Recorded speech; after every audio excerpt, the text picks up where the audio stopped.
A church full of grace. The News Church. 할렐루야. 아멘. 오늘 좀 소리가 이상하죠? 웅웅거리는 소리가 나는데, 오늘 성경 본문의 말씀을 가지고 나눌 은혜의 제목이 바로 동방박사의 목적이에요. 여러분, 동방박사가 왜 예수님을 만나러 왔을까? 우리가 한번 생각해 봤나요? 그들이 우리가 알고 있기로는 동방 쪽에서 온 박사다라고만 하니까 우리가 흔히 이제 동양 쪽에서 온 박사들이다라는 이야기들, 가설들이 있어요. 그러나 틀립니다. 우리가 말하는 여기에서 이 동방이라고 하는 건 지금으로 말하는 오리엔트라고 하는 이 동양 지역을 얘기하는 것이 아니라 고대 근동의 시대에는 이스라엘을 기점으로 이스라엘의 우측에 있던 시리아나 사우디아라비아나 등등의 그 중동 아랍 국가들이 있잖아요. 그 국가들을 오리엔트, 동방이라고 했던 거예요. 그래서 이스라엘을 기점으로 지중해가 이렇게 있고, 우리도 칠판이 하나 있으면 좋겠어요. 지중해가 이렇게 있고, 지중해 연안 안쪽에 보면 여기에 이스라엘의 아주 작은 나라가 있습니다. 그리고 이 위쪽으로 가면 그리스도 있고, 또 넘어가면 이탈리아도 있고, 더 넘어가면 영국 땅이 나오는데, 요 지중해 땅, 그 이스라엘의 해변가에 있는 작은 국가의 우측을 말하는 거예요. 그러면 그 우측이 다 뭐가 있어요? 대부분 사막 지역입니다. 그 사막 지역에 거주하던 세 부류의 사람들을 이야기하는데, 여기서 말하는 동방박사가 세 사람이라고 얘기하잖아요.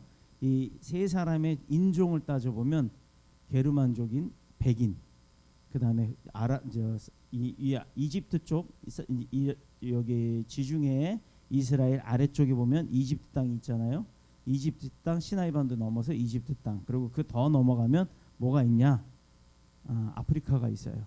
그 아프리카 지역에 있는 흑인, 그리고 동양 쪽에 있었던 황인, 이렇게 해서 백인, 흑인, 화인, 이 세 사람을 동방박사 세 사람이라고 표현을 하는 거예요.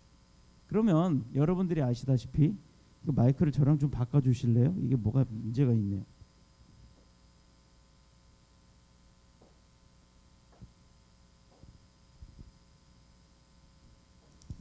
잘 들리죠? 네, 이제 훨씬 잘 들리네. 그게 망가진 것 같아요. 그래서 그 동방의 세 사람의 박사라고 하는 사람들이 각각의 지역이 이렇게 떨어져 있는 지역에 산다 이 말이에요. 그 떨어져 있던 지역에 있던 사람들이 하나의 별을 보고 따라오게 됩니다. 또 우리 인천에서는 참 보기가 어려워요. 그런데 조금 떨어진 지방이나 우리 주홍재 집사님 고향인 영월에 가면 그 강원도 정선 쪽, 그 영월 쪽 그 밤하늘을 보면요, 별이 그렇게 많은지 알게 될 거예요. 그렇게 많은 별들이 이 하늘 끝에서 저 하늘 끝까지 쫙 펼쳐져 있는 것을 우리가 볼 수가 있습니다. 그런데 어떤 별들은 되게 여기 그림들처럼 보면 어떤 별은 밝고 큰데 어떤 별들은 희미하게 보이고 작아 보인단 말이에요. 근데 우리가 보기에는 밝은 별은 힘이 세 보이고 작은 별은 곧 없어질 것 같이 힘이 없는 희미한 그런 별들로 보이지만, 우리 눈에 그렇게 보인다고 해서 실질적으로 가보면 그 별이 그렇게 작은 별이 아니라는 거죠. 또 빛이 안 나는 별이 아니라는 거예요. 도리어 잘 보이지 않아도 대단히 큰 별들이 많다는 것은 이제 코스모스라고 하는 우주과학이 발달되면서부터 우리가 무슨 우주 천문대 망원경으로 보니까 어떻다 저떻다 이렇게 얘기를 하면서 우리가 이제 알게 되죠. 과학을 통해서. 그 예로 1950년 후반대에 발견되었던 퀘이사라고 하는 별이 있는데, 이 별은 우리 육안으로는 되게 희미한 별이었어요. 그런데 정작 과학적으로 밝혀낸 기술적인 측면에서 보면 별 중에서 가장 밝고 가장 멀리 있는 별로서 그 별의 크기는 은하계에 모여있는 1000억 개가 넘는 이 별들을 다 합친 것보다도 100배나 더 밝은 빛을 내며 지구에서 느끼는 태양보다 1만 배나 더 밝게 빛난다고 합니다. 우리 눈에 보는 것과 실제와는 다르다라는 거죠. 자, 이 지구에 가까운 것은 6억 광년에서 먼 것은 280억 광년이라는데, 이 광년이 뭔지 알잖아요. 미쳐 돌아가는 사람을 얘기하는 광년이 아니라 빛의 속도로 가도 걸리는 1년의 동안 빛의 속도로 가는 거리라는 것 다 알고 계실 거예요. 자, 우주는 인간의 지성과 능력으로 다 헤아릴 수 없는 그런 아주 광대한 존재라는 것을 너무너무 잘 알고 계실 거예요. 자, 다 헤아릴 수 없는 광대한 존재래. 그런데 왜 이런 별 이야기를 하느냐? 사람이 과학이 아무리 발전을 하고 또 그런 과학으로 아무리 알아내려고 한다고 해도 우리가 살고 있는 이 지구조차도 아직 다 알지 못한다는 거예요. 지구 밖의 우주는 엄청난 수의 별들에게 그 관점을 두고 있다 보니까 그 뒤에 그 우주를 창조하신 하나님이 계시다는 것을 우리가 놓쳐버리고 있다는 겁니다. 가설을 중시하고 그것을 입증하고자 연구하는 것이 과학자들인데 그 과학자들은 창조주의 존재를 애써서 부정하려고 해요. 애써서. 왜냐? 그래야 자기의 업적으로 자기가 연구한 개발 실적이 그 가설을 증명했을 때 자기의 이름이 드러나기 때문입니다. 그래서 전지전능하신 하나님이 창조하신 그것을 무시하고 가는 거예요. 그럴 일이 있냐? 자, 인간은 뭐 이렇게 원숭이로부터 진화가 됐다라는 다윗의 진화론도 있지만 사실 보세요. 그렇다면 원숭이가 이 땅에 남아 있으면 안 되는 거예요. 다 진화돼서 사람이 됐는데 왜 아직 진화가 안 된 원숭이가 남아 있어야 됩니까? 그러나 아무리 그래도 변치 않는 것은 우주는 하나님께서 창조하신 피조물이라는 거예요. 그래서 우리가 알 수가 없는 거예요. 우리가 아무리 알려고 해도 못하는 거, 알 수가 없는 거예요. 자, 그런데 이 별을 예수님이 이 땅에 오시기도 전부터 열심히 연구하던 사람들이 바로 그 동방의 세 박사입니다. 그런데 오늘 본문에 나오는 동방 박사들은 그 별을 연구하는 시대에 가장 뛰어난 천문학을 갖고 있었던 박사란 말이에요. 그런데 그런 사람들이 예수를 알았을까요? 하나님을 알았을까요? 몰랐다는 거예요. 전혀 하나님을 알지 못했고 그가 계시했던 구세주 아기 예수가 이 땅에 태어날 거다라는 것조차도 몰랐던 자들이에요. 그렇게 똑똑하고 지성적이었던 사람들이 어느 날 별의 인도함을 따라 오게 되었던 그 목적이 무엇이었을까? 우리가 그거를 알고 가야 된다는 겁니다. 아기 예수 그리스도의 탄생지로 인도함을 받게 되는데 이들 또한 오래전 고대 사람들이면서 별을 연구했던 과학자라고 얘기했죠. 최고의 과학자들이었다는 거예요. 하나님이 그런 지성인들만 선택을 한 거예요. 그 별의 인도함에 따라 그들은 순종했다라는 걸 우리가 여기서 중요시 봐야 합니다. 아기 예수께 머리 숙여 예물을 드리러 그 먼 거리에서 한꺼번에 모여서 온 것도 아니고 각자 살던 곳에서 하나의 별을 보고 그 별을 보고 따라왔다라는 거예요. 자, 그리고 그 어린 아기 예수께 예물을 드리면서 경배했다라는 사실 두 번째도 우리가 주목을 해야 합니다. 오늘 본문은 동방 박사들이 헤롯 왕에게 와서 첫 번째로 한 질문이 있어요. 그게 뭐였습니까? 유대인의 왕으로 태어난 이가 어디에 있느냐라고 왕한테 와서 물어봤어요. 아니, 우리가 한번 상식적으로 생각해 보자고요. 아무것도 사실을 알 수 없는 그냥 지식만 풍부한 과학자가 유대인의 왕으로 온다는 건, 누군가가 태어난다는 건 알고 그 별의 인도함에 따라 왔단 말이에요. 그런데 왕의 아들이 태어났을 것이니까 당연히 왕궁에서 태어났을 거다라는 생각을 한 거죠. 그러니 왕궁으로 갑니다. 그들이 예루살렘 왕궁을 찾아가서 헤롯 왕에게 이러한 질문을 한 이유가 바로 그거예요. 온 세상의 인류를 다스릴 왕 중에 왕이 태어났으니 당연히 왕궁에서 태어난 줄로 알았던 거예요. 동방박사 그들은 하나님을 알지 못했던 이방인들이었습니다. 이스라엘 선택 백성이 아니었어요. 그런데도 그들은 전에도 본 적이 없었던 새로 나타난 별이라고 했던 요즘 말로 말하면 헬리에서 갑자기 몇 천만 년 만에 한 번씩 오는 그런 지구 근접하는 그런 유성, 뭐가 됐는지 모르겠어요. 하여튼 하나님은 뭔가를 이용해서 그것을 따라오게끔 하셨던 겁니다. 세 방향에서 하나님이 보내시는 아기 예수, 곧 인류를 구원할 메시아 그리스도 예수를 만날 수 있게 하셨다라는 거예요. 자, 이것은 이방인을 선택했고 또 그런 이방인들을 사용하고 계시는 하나님의 구원의 은총인 줄로 믿습니다. 그 이방인들 가운데 바로 동방박사 세 사람 중에 황인종을 의미하는 우리도 포함이 돼 있다라는 거예요. 원래 성탄절은요, 지난 주간에도 우리 안정수 목사님이 너무너무 자세하게 가르쳐 주셨는데 그 크리스마스라고 하잖아요. 근데 이 말은 그리스도와의 축제의 뜻을 가진 마스라고 하는 복합어예요. 근데 요 근래 내가 충격적인 광고를 봤어. 마스크로 광고를 하는데 산타 그림 같은 막 이런 그림이 있어요. 보셨을 거예요. 그래놓고 그 마스크를 광고하면서 K마스라고 표현을 합니다. 이는 그리스도의 축제, 그리스도만의 축제라는 의미를 가지고 있어야 될 크리스마스의 의미를 변형시켜 버린 거예요. 마스란 축제의 의미에다가 앞에 K라고 해놓고 우리 흔히 말하는 거 있잖아요. K방역이라고 하는 그 의미를 덧붙여서 의미를 퇴색화시켜 버렸어요. 정작 주인공이 되어야 될 크리스마스를 K마스라고 변형을 시킵니다. 이거요, 별거 아닌 것 같죠? 한때 요즘에 유행하는 마스크 때문에 잠깐 나오는 광고 같죠? 그러나 이것이 자꾸 지속되고 반복되므로 어린아이들이 들을 때는요, 크리스마스나 K마스나 그게 그거란 생각을 갖는 거예요. 그런데도 현대의 성탄절은 기독교회를 포함하여서 어느 사이에 그리스도가 없는 그냥 축제가 되고 말았다라는 거예요. 도리어 그리스도의 이름을 욕되게 만드는 상업적인 축제로 변화되고 산타가 주인공인 상술로 전락하고 말았다는 겁니다. 참 사람들이 잘 만들어요. 뭘 하기 위해서? 자기 상품을 팔아먹기 위해서. 11월 11일이 무슨 날? 거 봐요. 아시잖아. 첨단을 가시는 거예요. 빼빼로데이래.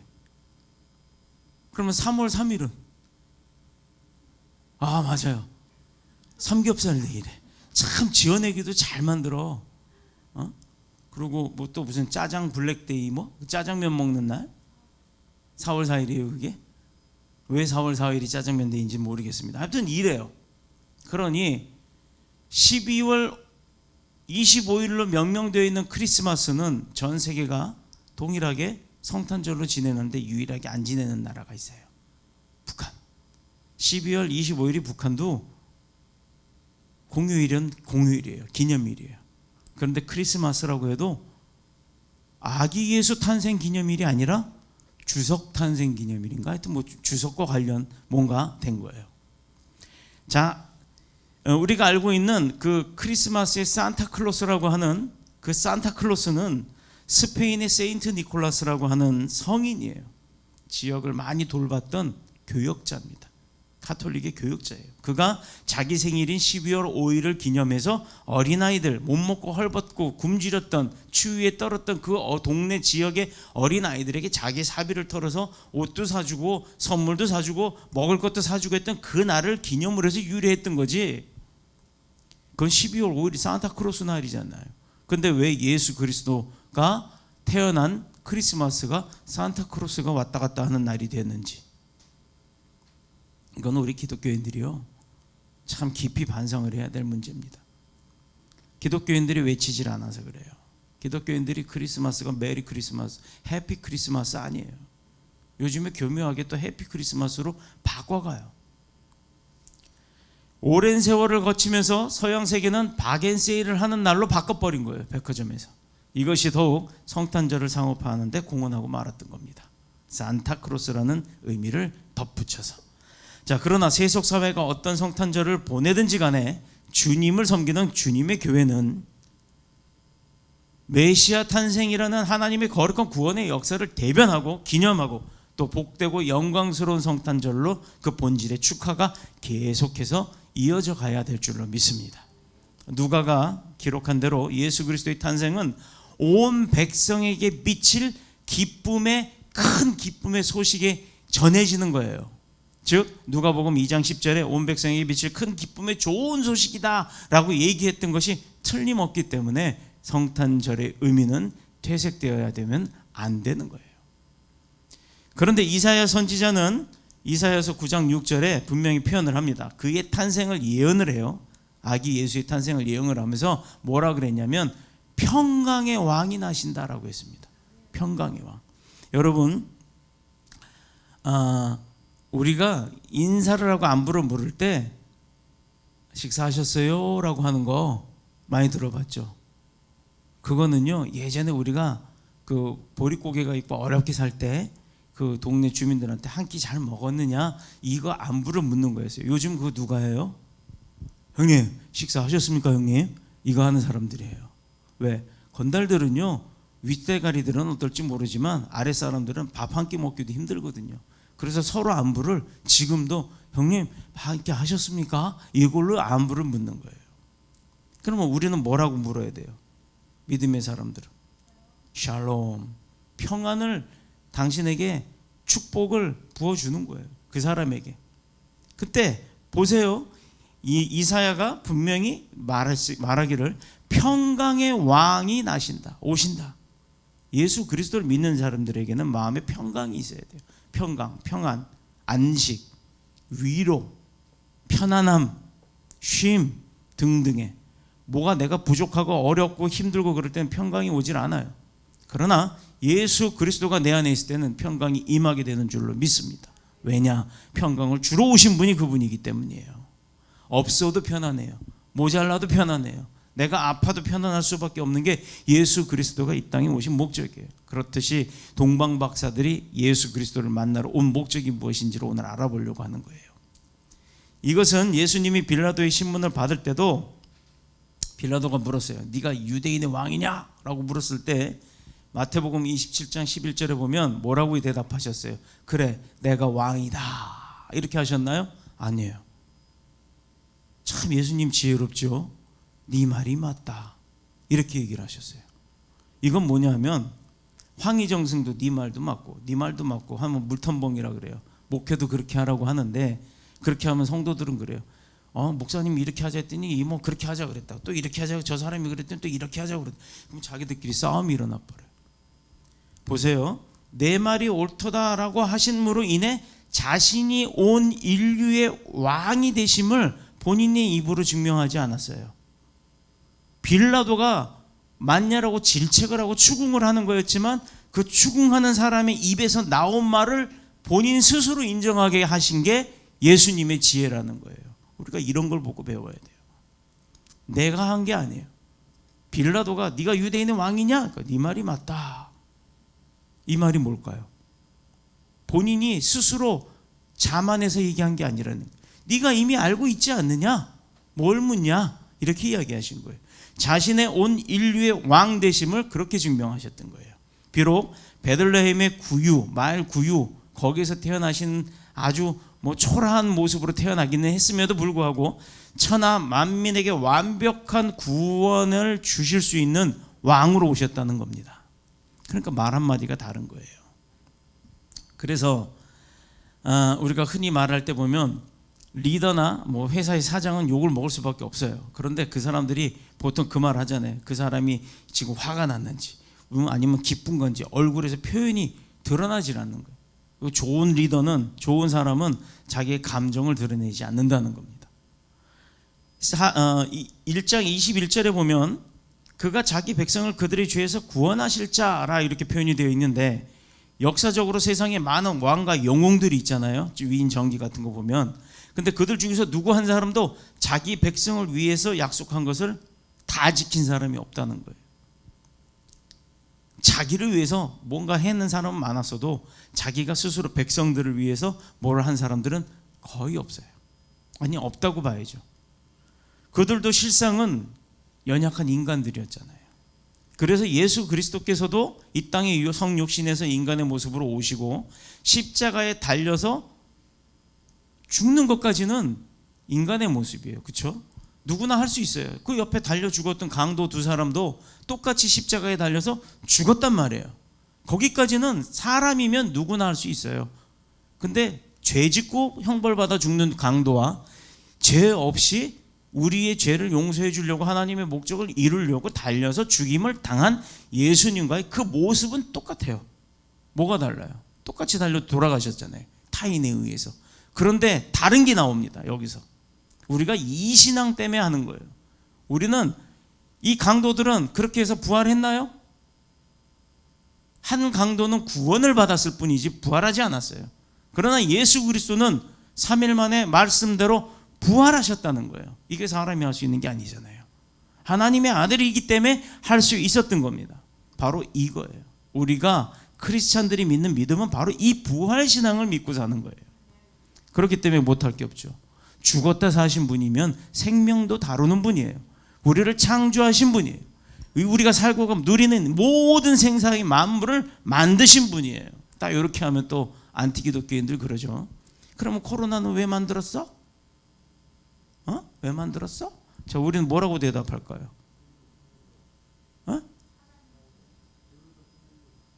그렇죠. 옥석을 가리려고. 하나님도 그게 계획이 있으신 거예요. 요즘 다 주여 주여 하는 자마다 다 천국에 못 간다고 했어요. 주여 주여 하는 자마다 다 가는 게 아니라는 거예요. 그게 뭔 말을 의미할까요? 여러분, 인생을 고통받게 만드는 죄의 문제를 우리가 해결할 수 있습니까? 해결 못해요. 그러므로 그 어떤 노력과 희생에도 불구하고 인류는 말로는 평화 따지지만 내면으로는, 이면으로는 자기의 이득이 맞지 않으면 그 평화는 언제고 깨질 수 있다는 겁니다. 그래서 전쟁 나고요, 무역 전쟁도 하고요, 아니면 무력 전쟁도 하는 거예요. 세상에 그 어떤 종교와 사상과 선행, 문명의 발달이 있음으로 인해서 그것이 인간을 행복하게 해줄 수는 없습니다. 왜? 편안하게는 해줄 수 있어도 행복 자체를 줄 수 있는 것은 인간들이 줄 수 있는 게 아니에요. 돈이 많으면 행복할 것 같죠? 돈이 많을 땐 행복합니다. 그런데 그 돈이 점점 없어지거나 뺏겼거나 그 돈이 날아가 버리면 또다시 불행이 찾아오는 거예요. 우리가 착각을 많이 하는데요, 만족은 만족으로 끝나는 거예요. 그것이 행복이 될 수는 없습니다. 그러나 오직 하나님의 아들 예수 그리스도만이 우리의 모든 죄악 가운데서 우리를 구원하신 분이잖아요. 그렇기 때문에 베들레헴에서 탄생한 이 아기 예수만이 우리의 영원한 왕이 될 수 있다. 그래서 그분만이 우리의 문제를 해결할 수 있다. 그래서 그분이 참 평강의 왕이요 우리의 참된 구세주이다라는 명제가 탄생을 하는 겁니다. 우리의 논리로. 문제는 동방의 박사들이 아기 예수 탄생을 축하하러 왔다는 사실이에요. 이게 왜 문제가 될까? 그들이 아기 예수를 찾은 이유가 무엇일까? 그들이 천상에 보지도 못하고 듣지도 못했던 하나님으로부터 계시를 받았는데 그가 왕 중에 왕으로 이 땅에 태어나서 우리를 구원할 거래. 자기를 구원해 줄 거래. 그러니 그 말을 안 믿어야죠. 과학자인데. 그런데 그에게 보여줬던 많은 현상과 또 증상들이 자기들의 기술과 생각으로 또 학식으로는 판가름 나질 않기 때문에 따라올 수밖에 없었던 거예요. 그들을 그렇게 유식한 똑똑한 그런 사람들을 순종하게끔 만든 것도 하나님의 능력인 겁니다. 그걸 거부하니까 맞는 거예요. 거부하지 않고 그들은 순종해서 왔기 때문에 아기 예수를 만났고 아기 예수 앞에 경배하러 올 수 있었던 겁니다.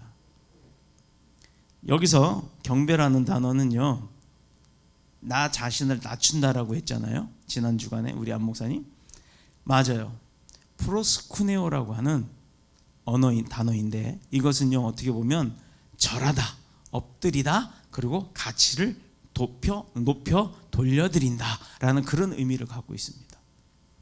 즉 우리가 절을 할 때 어떻게 해요? 한국식은 그냥 엎드려 버리잖아요. 그죠? 손 이거 제끼는 거 아니에요. 들거나 그러면 안 돼요. 그건 다른 종교예요. 우리는 엎드려 절한다고 하는 게 하나님 앞에 경배하는 것밖에 없어요. 죽은 부모에게 대하는 것은 공경이죠. 경배가 아닙니다. 우리가 그걸 착각을 해요. 그래서 흔히들 기독교는 죽은 부모 영정 앞에다 절도 안 한다라고 하잖아요. 그 절의 의미가 그게 아니잖아요. 우리는 기도를 하잖아요. 공경과 경배를 혼돈하시면 안 됩니다. 이것은 그렇다 이제 절한다, 엎드린다는 가치를 갖고 있다고 했어요. 다시 말해서 동방에서 온 박사의 목적은 왕 중에 왕이 되신 예수 그리스도께 절을 함으로 엎드려 경배함으로 내 구세주, 나의 왕으로 인정하는 거였어요.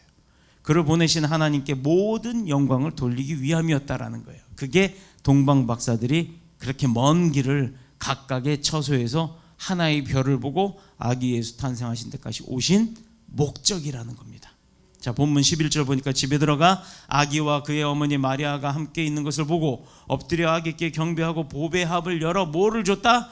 황금과 유약과 몰약을 예물로 드렸다. 한 사람 한 사람 한 사람 다 똑같은 황금을 갖고 온 것이 아니라 황금, 유향, 몰약 각자 다 다른 선물을 갖고 온 게 특이하죠. 그죠? 가장 귀한 금을 다 갖고 와야 되는 게 맞는데 근데 왜 그랬을까? 우리가 이것도 분석을 해보면요, 각각의 지역에 어느 지역은 황금이 귀했고 어느 지역은 몰약이 귀했고 어느 지역엔 유향이 귀했던 거예요. 그 지역의 특산물로 가장 귀한 것을 가지고 왔다는 게 중요합니다. 놀랍게도 그들의 이런 행위를 통해 하나님은 성탄의 분명한 목적을 드러내기 시작하는데 제일 먼저 하나님은 박사들의 길을 초자연적으로 인도했어요. 별을 보고 따라왔다는 얘기예요. 뭐 GPS나 뭐 나침판 본 거 아니에요. 그들이 먼 동방에서 별을 보도록 했고 그 별을 보고 별의 인도함으로 베들레헴까지 향하게 했으며 그 별이 아기 예수께서 누워 있는 그 탄생하신 마구간까지 올 수 있도록 인도를 했다라는 겁니다. 그런데요, 그 당시의 GPS 기억이죠. 우리 어떻게 보면 요즘은 우리가 뭐 내비게이션을 본다든가 뭐 드론을 날린다든가 할 때 보면 우리는 그냥 GPS 하나만 딱 잡히는 걸로 알고 계시는데 사실상 GPS는 위성 신호는 하나만 잡아갖고는 어디를 확인할 수가 없어요. 최하 3개 이상의 위성에서 그 GPS를 쏴줘야 그 지역에 있는, 원래는 군사 목적으로 만들었지만 이게 너무 좋은 기술이다 보니까 군사적 목적 기술이 꼭 필요한 부분을 제외한 나머지 GPS 기술을 그냥 다 세계에다가 널리 퍼뜨려 놓은 거예요. 우리가 알고 있는 지구 하나지만 지구 위에 떠 있는 위성들은요 수만 개랍니다. 수만 개. 그 별들처럼 위성이 막 돌아다니면서 신호를 주는 그 신호를 보통 한번 딱 이런 뭐 GPS 기계를 키면 15개, 16개 이렇게 막 잡혀요. 그 신호를 보고 가야 정확한 겁니다. 요즘은 GPS가 아주 정확하죠. 1m 정도밖에 차이가 안 나요. 군사용 GPS는 10cm도 차이가 안 나요.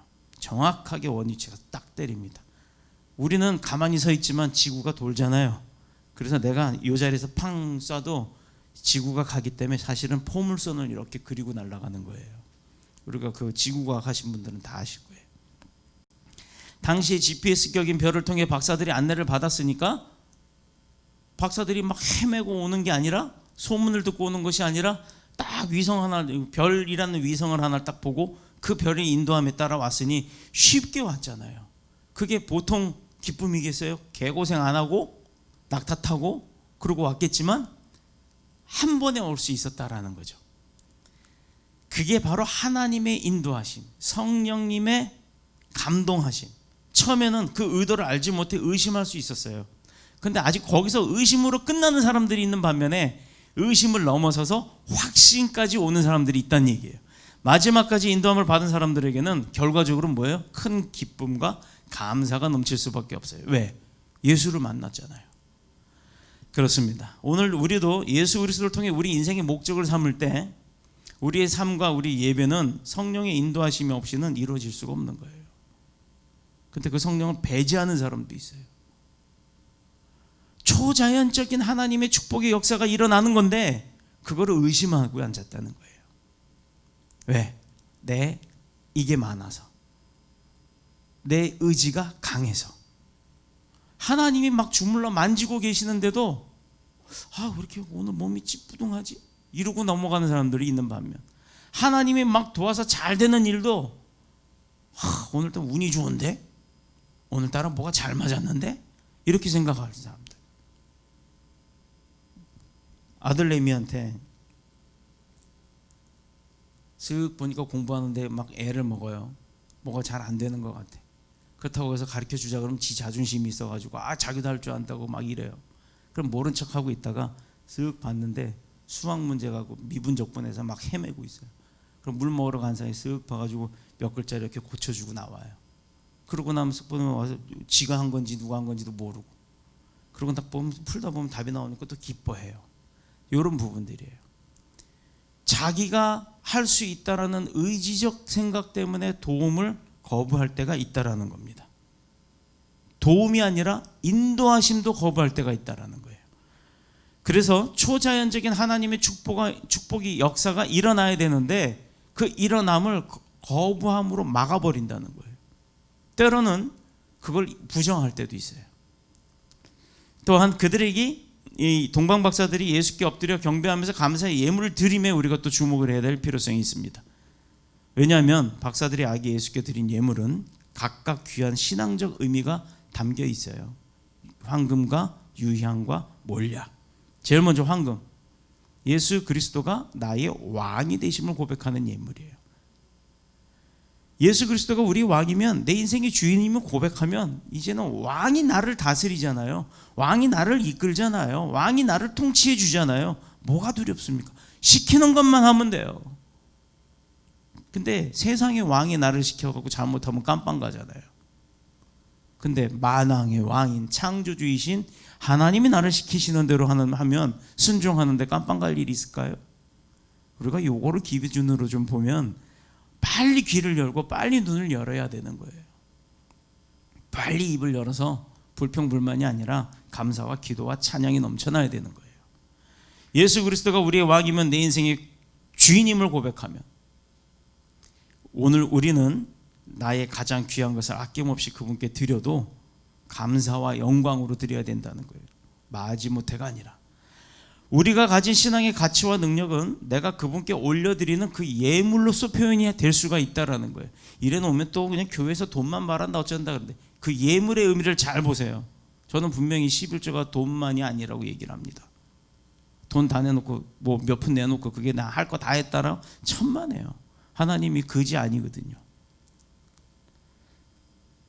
보세요. 여러분들이 돈이 없으면 못 삽니까? 돈이 없으면 불편하긴 해도 못 사는 건 아니거든요. 교회도 마찬가지예요. 교회도 돈이 없고 재정이 부족하면 불편하기는 해요. 할 일을 못하니까. 그런데 돈이 없다고 교회가 없어지는 거 아니에요. 비싸고 싼 것의 문제가 아니라 내가 돈을 뭐 많이 내고 안 내고 그 문제가 아니에요. 동방 박사들이 먼 곳에서 자신에게 가장 귀한 것이라고 여겼던 그 황금을 들고 왔다라는 겁니다. 오는 동안에 잊어버릴까 뭐 어쩔까 훔쳐갈까 막 도난당할까 걱정도 많이 했겠죠. 얼마나 애지중지하면서 왔겠습니까? 그 마음이요. 그 갖고 오는 마음, 그 먼 거리를 갖고 온 이유가 아기 예수께 드리려고 가져왔다라는 그 마음의 중심이 중요하다는 거예요. 그게 황금이 한 돈이든 한 양이든 열 양이든 그게 중요한 게 아니란 말이에요. 사람들의 생각과 하나님의 목적은 다르다라는 걸 명시하시기 바랍니다. 아기 예수께서 가져왔다는 것, 그게 중요하다고 했어요. 우리도 많이 사랑하고 귀하게 여기는 사람한테는 어떻게 해요? 다 줘도 부족하잖아요. 더 주고 싶잖아요. 그렇게 사랑을 표현하잖아요. 특히 부모가 자식 사랑하는 거는, 이거는 자식들은 알지도 못해. 나의 사랑, 나의 가장 귀한 것으로 그 사랑을 표현하듯이 주님을 많이 사랑하는 사람은 당연히 자기의 가장 귀한 것을 가지고 섬기는 겁니다. 그걸 가지고 세상에서 잣대질하지 마세요. 그래서 주님도 나더러 주여 주여 하는 자가 다 천국에 들어가는 것이 아니라고 하셨죠. 주님은 나의 모든 것을 받기를 원하십니다. 왜 그러느냐? 나의 모든 것을 주님께 드림으로 인해 예수 그리스도가 우리 왕, 나의 왕이심을 나타낼 수 있기 때문이에요. 그거 내가 너의 주인이라는 거 좀 인정해라 라고 하시는 거예요. 근데 참 그걸 안 해. 내가 주인이래. 내 인생은 나의 거래. 죄와 고통과 영원한 죽음에서 우리를 건져주셨는데 어찌 입술로만 나불나불 립서비스로 끝내겠냐 이 말이에요. 그게 안 되니까 몸으로라도 마음으로라도 정성을 다 하는 거예요. 그게 중요한 겁니다. 두 번째, 뭘 드렸어요?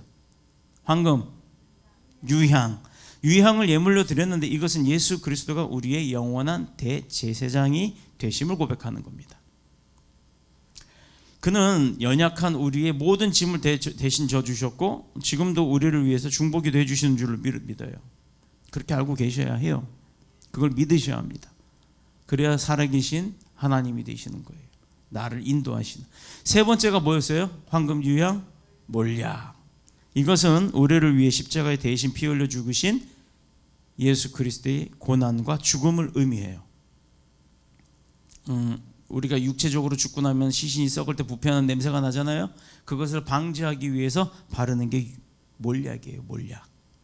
세상의 모든 생명의 출생은 사랑받기 위해서 태어나는 게 맞습니다. 그 당신은 사랑받기 위해 태어난 사람이라고 노래하잖아요. 세상에서 그 노래 참 좋다고 신나게 부르다가 그거 교회에서 부르는 찬송이래 그랬더니 샥 깎아버리죠. 하나님의 하는 그 부분까지는 안 나와요. 대부분 방송에서 신나게 그 방송에서 써도 당신은 사랑받기 위해서 태어난 사람까지는 쫙 나오다가 하나님이 나올 때 되면 쓱 없애버려요. 그러나 사랑받기 위해 태어난 사람, 또 행복과 성공을 위해 달려가는 존재가 바로 우리들이란 얘기입니다. 그러나 그분의 탄생은, 예수님의 탄생은 탄생 자체부터가 그렇지 못했어요. 그의 인생을 누리기 위해 출생한 것이 아니라 인류의 죄 문제를 해결하기 위해 목적이 있게 태어나신 분이라는 거예요. 하나님의 손에 의해서 죽임을 당하는 목적, 그의 어린 양의 희생 제물로 오셨다라는 겁니다. 이게 달라요. 그는 연약하고 죄와 허물이 많은 나를 위해서 모든 것을 희생해 주셨다는 겁니다. 그런데 더 슬프고 가슴 아픈 건 뭐냐면 우리가 그분의 고난과 희생을 입술로만 고백할 줄 알았지 우리 자신을 주님을 위해서 내어주는 희생이 없다는 거예요. 우리 여기 필리핀 두 집사님은 필리핀에 대해서 잘 아실 거예요. 보라가 거기서 유학을 했죠. 필리핀은 카톨릭 국가예요. 1년 내내 돈 벌어서 성탄절날 뭐를 하냐면 폭죽을 쏴댑니다. 하루 종일 24시간. 자기 그동안 1년 동안 생활비 하고 나머지 저금해 놓은 게 그 폭죽 사기 위해예요. 그 폭죽을 얼마나 터뜨리는지 정부에서 그 폭죽 한번 터뜨리는 그 시즌이 딱 끝나고 나면 막 손가락 잘리고 팔 잘리고 한 사람이 한둘이 아니래요. 그래서 정부에서는 그걸 막고 있지만 못 막는데요. 왜? 축제잖아요. 축제에 폭죽 터뜨려서 가장 크게 기뻐하는 게 그들의 습성이랍니다. 근데 그들 중에 믿음이 좋은 건지 멍청한 건지 어떤 건지 모르겠어요. 십자가 행사를 하는데 우리는 메고 골고다 언덕 걸어갔던 그 십자가를 메고 가는 걸로 만족을 하지만 그들의 믿음은요, 실제로 거기에 매달려서 못질을 해요. 손도 못질하고 발도 못질을 해서 실제 매단 그 사람을 끌고 다닙니다. 매달리는 사람도 자기도 서로 달리겠다고 그런데요. 그게 토픽에 나오는 걸 봤어요. 얼마나 고통스러웠는지 그걸 자기가 체험해 보겠다는 거예요. 그 믿음도 참 대단하죠. 내려옴과 동시에 앰뷸런스에 실려가긴 하겠지만, 과연 오늘까지 우리는 주님을 위해 그렇게까지는 아니어도 무엇을 드렸으며 어떤 행위를 했으며 그를 위해 지금까지 우리가 어떻게 살아왔는지 성탄절을 앞두고 한번 깊이 생각해 보시길 바랍니다. 제가 예화 하나만 얘기하고 마치겠습니다. 미국의 어떤 사람의 이야기인데요, 그의 아내가 회사에서 돌아오던 중 이게 교통사고를 당했어요. 그래서 차가 막 전복을 하고 크게 다치다 보니 이 치료를 마치고 이제 딱 눈을 떠보니까 앞이 하나도 안 보이는 거예요. 생명은 건졌지만 그만 사고로 인해서 실명을 하고 말았던 겁니다. 부인이. 그 남편이 얼마나 안타까워요. 그리고 이제 몸이 건강해지고 나니까 아내가 다시 여전히 회사를 나가게 되는데, 처음에는 남편이 회사까지 태워다주고 같이 버스 타고 갈 때 이렇게 손을 붙들고 이렇게 맹인 데리고, 그러니까 우리 그 시각장애인들 안내해 주듯이 가잖아요. 시각장애인은 손 잡는 게 아니에요. 앞에 가면 시각장애인이 팔꿈치를 딱 잡게 돼 있어요. 이렇게. 그러면 가는 대로 그 팔꿈치의 느낌을 가지고 그대로 따라옵니다. 해보셨어요? 나중에 이제 한번 도와드릴까요? 했을 때 좀 도와달라고 하면 손을 잡는 게 아니라 팔꿈치를 이렇게 내미시면 돼요. 그러면 그들이 팔꿈치를 자꾸 따라옵니다. 해보시면 아시게 될 거예요. 그게 더 편하대요. 손은 못 느낀대요. 팔꿈치를 잡으면 내가 이렇게 건너는 건지 앞으로 가는지 내려가는지 올라가는지 다 안답니다. 그래서 함께 그렇게 퇴근을 했대요. 뭐 출퇴근을 함께 하는 거예요. 그런데 힘든 시기죠. 처음에 이제 갑자기 눈이 안 보이기 시작하는데 뭘 알겠어요? 얼마나 두렵겠어요? 그런데도 회사는 다녀야 되는 입장이다 보니까. 그런데 어느 날 남편이 열심히 그렇게 해주다가 어느 날 갑자기 선포를 해요. 이제 함께 다닐 수 없으니까 당신 혼자 버스 타고 이제 다니시오 라고 했어요. 아내 입장에서는 남편을 의지하고 믿었는데 이놈의 남편이 갑자기 변심을 한 거예요. 밀려오는 두려움보다도 밀려오는 배신감에 살 수가 없었어요. 홧김에 혼자를 버스를 그냥 퍽 타고 그냥 그래 너 없으면 내가 못 사냐 하고 버스를 탁 타버렸대요. 근데 또 보니까 또 그동안 다니던 방법이 있어서 몸에 익숙해져서 그만 다니게 되더라 이거예요. 2년이라는 세월이 혼자 다니게 되는 세월이 흘렀어요. 어느 날 버스 운전사가, 그렇잖아요, 미국은 노선버스 기사들이 거의 평생을 하니까 다 얼굴들을 알잖아요, 주민들이라. 그래서 그 버스 기사가 그래, 참 그 여인 보고, 부인 보고, 당신은 참 복도 많은 여자요 라고 얘기를 하더래요. 그래서 왜 그러냐, 그 버스 기사한테 이제 그 부인이 물어봤어요. 당신 남편이 하루도 빠짐없이 당신 뒤를 졸렁졸렁 쫓아다니고, 당신 버스 옆에 앉으면 그 옆자리에 앉아서 당신만 쳐다본대. 그러니까 당신은 참 행복한 여자지 라고 얘기를 한 거예요. 아내는 그동안 2년 동안 자기 혼자 다닌 줄 알았던 거예요. 남편이 아내의 독립심을 키워주기 위해서 혼자 다니라고는 했지만, 오해를 받고는 있었지만, 그래도 사랑하는 아내가 문제가 생길까 봐 말없이 따라다닌 게 2년이라는 세월이 흘렀던 거예요. 그녀는 몰랐지만 남편은 아내를 말없이 지켜주고 있었던 겁니다. 참 감동적이죠? 이처럼 예수님도 우리가 눈을 감아버려서 예수님이 보이지는 않지만, 그 예수님이 저와 여러분 바로 옆자리에 앉아서 어디를 가든, 운전을 하든, 시장을 가든 다 지켜주고 계시다는 거 우리가 잊지 마시기를 축복합니다.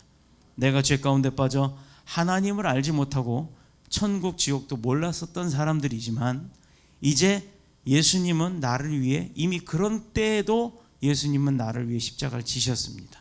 우리를 위해 자기의 생명까지 희생하신 분이세요. 이런 사실을 깨닫지 못하면 이 세상에서 그런 사람만큼 불행한 게 없어요. 황금과 유향과 몰약을 드리는 이것은 예수 그리스도를 하나님의 아들로 믿는 믿음의 행위입니다. 믿음 없이는 그를 보내주신 하나님 아버지를 기쁘시게 할 수 없다라고 했어요. 비록 하나님을 알지 못했던 동방에서 온 박사들이었지만, 그들도 처음부터 하나님의 계시를 받았고 예수 그리스도를 인류 최초로 만난 가장 중요하고 복받은 인생으로 변화가 된 자들이에요. 그렇다면 예수 그리스도는 오늘 저와 여러분에게 어떤 존재가 되어야 되겠습니까? 이에 대한 확실한 고백 우리가 하나만 하고 마칠게요. 마태복음 16장 16절, 주는 그리스도시요 살아계신 하나님의 아들이시니이다.